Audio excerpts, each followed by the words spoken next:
Hello, little Venice of Colmar കണ്ടിട്ട് ഇപ്പം നമ്മൾ നേരെ പോകുന്നത് ഈക്കുസൈം എന്ന സ്ഥലത്തേക്കാണ്. ഈ ഒരു സ്ഥലവും ചരിത്രപരമായ അൽസാസ് മേഖലയിലാണ് സ്ഥിതി ചെയ്യുന്നത്. കോൾമാറിൽ നിന്ന് ഏകദേശം 7 കിലോമീറ്റർ അകലെയാണ് ഈക്കുസൈം. ഈക്കുസൈമിന് ചുറ്റുമുള്ള മുന്തിരിത്തോട്ടങ്ങൾ ഉയർന്ന നിലവാരമുള്ള അൽസാസ് വൈൻ ഉൽപ്പാദിപ്പിക്കുന്നു.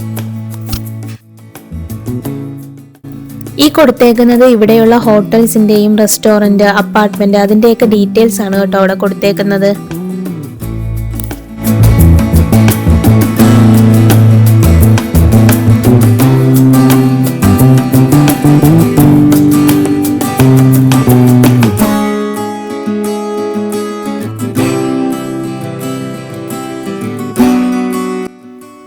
ഈ ഒരു സ്ഥലത്തും ഏറ്റവും കൂടുതൽ ഭംഗി കൊടുക്കുന്നത് ഹാഫ് ടിമ്പേർഡ് ഹൗസുകളും അതുപോലെ തന്നെ കോബിൾ സ്റ്റോൺ സ്ട്രീറ്റും ഇടുങ്ങിയ വഴികളും അതൊക്കെയാണ് കേട്ടോ ഇവിടെയും ഏറ്റവും കൂടുതൽ ഭംഗി കൊടുക്കുന്നത്.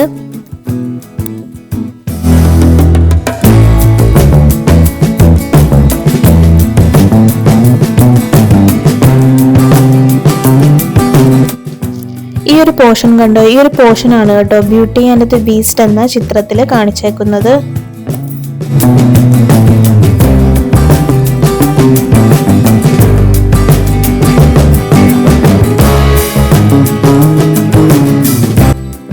വൈൻ കുടിക്കാൻ താല്പര്യമുള്ളവർക്ക് തീർച്ചയായിട്ടും വരാൻ പറ്റിയ ഒരു സ്ഥലം തന്നെയാണ് കേട്ടോ ഇവിടെ.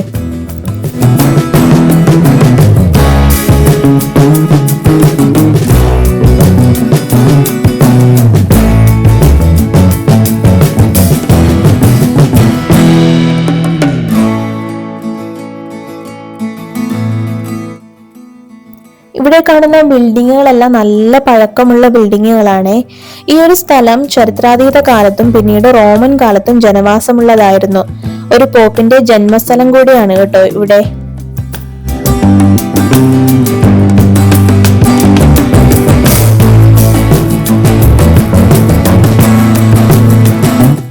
ഈ നടക്കുന്ന വഴികളെല്ലാം വളരെയധികം മനോഹരമായിട്ടാണ് കേട്ടോ ഇവര് മെയിൻറ്റെയിൻ ചെയ്തേക്കുന്നത്. ഇവിടെ കാണുന്ന ഹാഫ് ടെമ്പേർഡ് ബിൽഡിങ്ങുകളാണെങ്കിലും അതിന് പുറമേ വെച്ചേക്കുന്ന ചെടികളാണെങ്കിലും എല്ലാം വളരെയധികം നീറ്റായിട്ടാണ് കേട്ടോ അവരിതൊക്കെ മെയിൻറ്റെയിൻ ചെയ്തേക്കുന്നത്. നമുക്ക് ഇടക്കിടക്ക് ഇരുന്ന് ഫോട്ടോ എടുക്കാൻ പറ്റിയ നല്ല സ്ഥലങ്ങളും ഉണ്ട് കേട്ടോ ഇതിന്റെ അകത്ത് തന്നെ.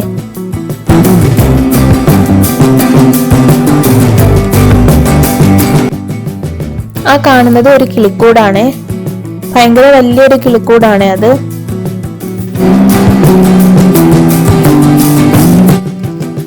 അൽസാസിൽ വന്നാല് ഈക്കുസൈം നമ്മൾ കണ്ടിരിക്കേണ്ട ഒരു സ്ഥലം തന്നെയാണ്. കോൾമാറിന്റെ സൗത്തേൺ ഭാഗത്തായിട്ടാണ് ഇത് സ്ഥിതി ചെയ്യുന്നത്. 2003 മുതൽ ഫ്രാൻസിലെ ഏറ്റവും മനോഹരമായ ഗ്രാമങ്ങളിൽ ഒന്നായി അംഗീകരിക്കപ്പെട്ടു.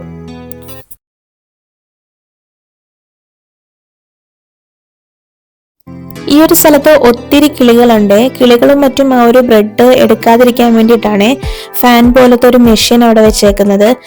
ആ കാണുന്ന കിളിയുടെ കൂടായിരുന്നു കേട്ടോ നമ്മൾ നേരത്തെ കണ്ടത്.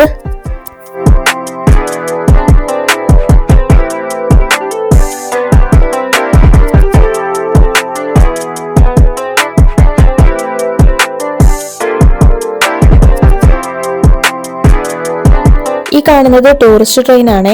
നടക്കാനായിട്ട് ബുദ്ധിമുട്ടുള്ളവരാണെങ്കിൽ ഈ ഒരു ട്രെയിനിലാണെങ്കിലും ഇരുന്ന് നമുക്ക് ഈ ഒരു area full cover ചെയ്യാവേ.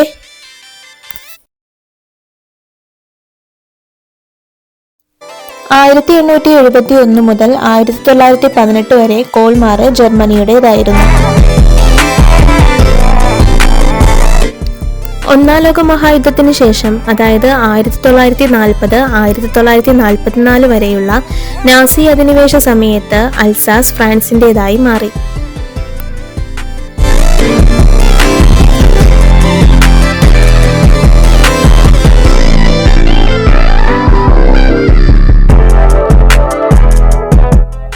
1842 pop Leon 9 statue ആണ് ആ ഒരു ഫൗണ്ടെയിന്റെ മുകളിൽ വെച്ചേക്കുന്നത്.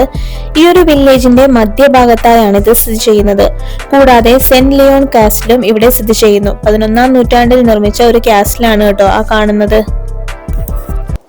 ആ ഒരു കാലത്ത് ആ ഒരു കാസിൽ എങ്ങനെയായിരുന്നു അതുപോലെ തന്നെയാണ് കേട്ടോ ഇന്നും അവരത് സംരക്ഷിച്ചേക്കുന്നത്.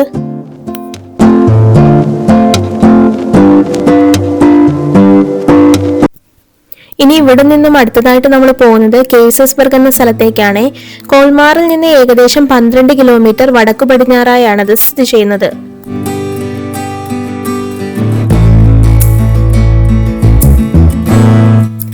ഇവിടെയും മെയിൻ ആയിട്ടുള്ളത് ഹാഫ് ടിമ്പേർഡ് ഹൗസുകളും കോബിൾ സ്റ്റോൺ സ്ട്രീറ്റ്, അതുപോലെ തന്നെ ഒരു കാസില്, അതൊക്കെയാണ് കേട്ടോ ഇവിടെ ഉള്ളത്. ഇവിടെ ഇപ്പം നമ്മൾ വന്നിറങ്ങിയപ്പം ചെറുതായിട്ട് മഴ പൊടിയുന്നുണ്ടേ, നല്ല തണുപ്പുണ്ട്. പക്ഷെ ഇതുവഴി നടക്കാനായിട്ട് നല്ല രസമുണ്ട്.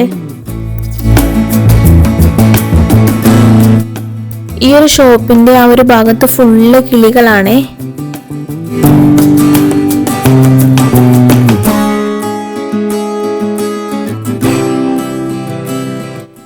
ആ ലെഫ്റ്റ് സൈഡിൽ രണ്ടാമത് കാണുന്ന കെട്ടിടമാണ് ഓബർഹോഫ് ചാപ്പല്. 1391 നിർമ്മിച്ച കെട്ടിടമാണ് അത്. 1946 മുതൽ ഈ ഒരു ബിൽഡിംഗ് ഒരു ചരിത്ര സ്മാരകമായിട്ട് നിലകൊള്ളുന്നു.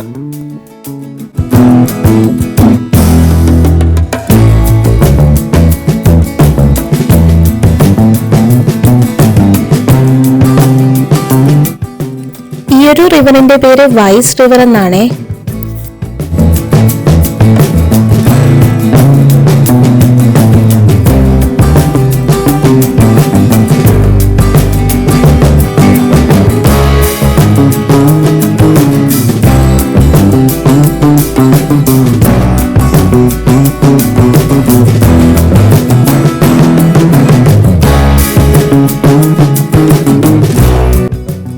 ഇനി നമ്മൾ കേസസ്ബർഗ് കാസിൽ കാണാനാണ് പോകുന്നത്.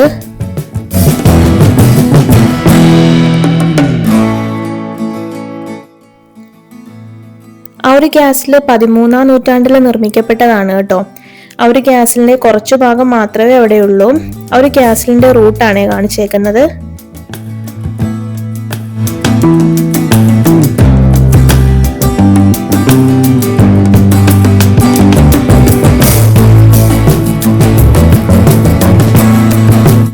ഇവിടെ നിന്നും കുറച്ച് കയറ്റമുണ്ട് കേട്ടോ മുകളിലോട്ട്. കയറുന്ന വഴിക്കൊക്കെ സൂക്ഷിക്കണം, കാരണം തെന്നി പോകാനായിട്ട് ചാൻസ് കൂടുതലായിരിക്കും. അപ്പൊ ഇതുവഴിയൊക്കെ നടക്കുന്നവര് നന്നായിട്ട് സൂക്ഷിച്ചു വേണം കേട്ടോ മുകളിലോട്ട് കയറാനായിട്ട്.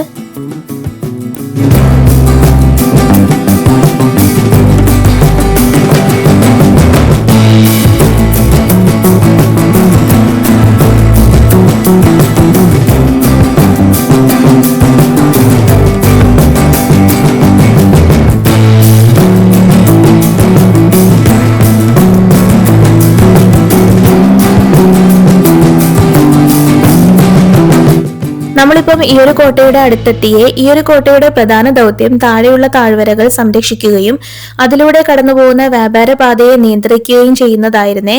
ഈ ഒരു കോട്ട 13ാം നൂറ്റാണ്ടിലാണ് കേട്ടോ നിർമ്മിക്കപ്പെട്ടത്. നമുക്ക് ഇവിടെ നിന്ന് നോക്കിയാൽ താഴെ ഫുള്ള് കാണാവേ. അത്ര ഹൈറ്റിലാണ് കേട്ടോ ഈ ഒരു കോട്ട നിലനിൽക്കുന്നത്. 1227 ഈ ഒരു കോട്ട ഈ ഒരു സ്ഥലത്തിന്റെ പ്രധാന സൈനിക കേന്ദ്രമായി മാറി. പിന്നീട് ഹാബ്സ്ബർഗ് രാജവംശത്തിന്റെ നിയന്ത്രണത്തിലായി. 13ാം നൂറ്റാണ്ട് മുതൽ 15ാം നൂറ്റാണ്ട് വരെ ഈ ഒരു കോട്ട പല ഘട്ടങ്ങളിലായി വികസിക്കപ്പെട്ടു. പിന്നീട് 1424 മുതൽ ഈ കോട്ട അൽസാസിലെ ഏറ്റവും ശക്തമായ കോട്ടകളിൽ ഒന്നായി മാറി. ഈ ഒരു കോട്ട പർവ്വതത്തിന്റെ മുകളിൽ സ്ഥിതി ചെയ്യുന്നതിനാൽ തന്ത്രപ്രധാനമായ നിയന്ത്രണ സ്ഥലം കൂടിയായിരുന്നു. അതിർത്തിയിൽ നിന്നുള്ള ആക്രമണങ്ങൾ തടയുന്നതിൽ ഇതിന് പ്രധാന പങ്കുണ്ടായിരുന്നു. പിന്നീട് 17ാം നൂറ്റാണ്ടിന് ശേഷം കോട്ട തകർന്ന അവസ്ഥയിലായി. പിന്നീട് ഇത് വിനോദസഞ്ചാരികൾക്കായി തുറന്നുകൊടുത്തു.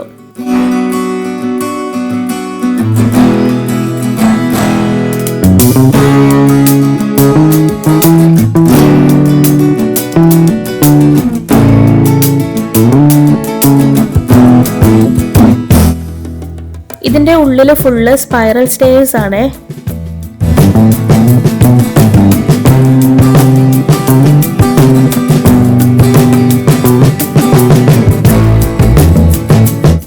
ഇത് ചെസ്റ്റ്നട്ടിന്റെ ട്രീ ആണ്. ക്രീം, ജെല്ല് തുടങ്ങിയ ഒത്തിരി ഹെർബൽ ഔഷധങ്ങൾ നിർമ്മിക്കാനായിട്ട് ഈ ഒരു നട്ട്സ് യൂസ് ചെയ്യാറുണ്ട്. ഈ ഒരു ട്രീ പണ്ട് ഈ ഒരു കാസിലിന്റെ മുന്നിൽ കളിച്ച ഒരു കുട്ടി നട്ടതാണ്. അപ്പൊ ഈ ഒരു വീഡിയോ എല്ലാവർക്കും ഇഷ്ടമായെങ്കിൽ ലൈക്ക് ചെയ്യണം, സബ്സ്ക്രൈബ് ചെയ്യണം. അപ്പൊ പുതിയൊരു വീഡിയോയുമായി കാണുന്നത് വരെ എല്ലാവരും ടേക്ക് കെയർ, ബൈ ബൈ.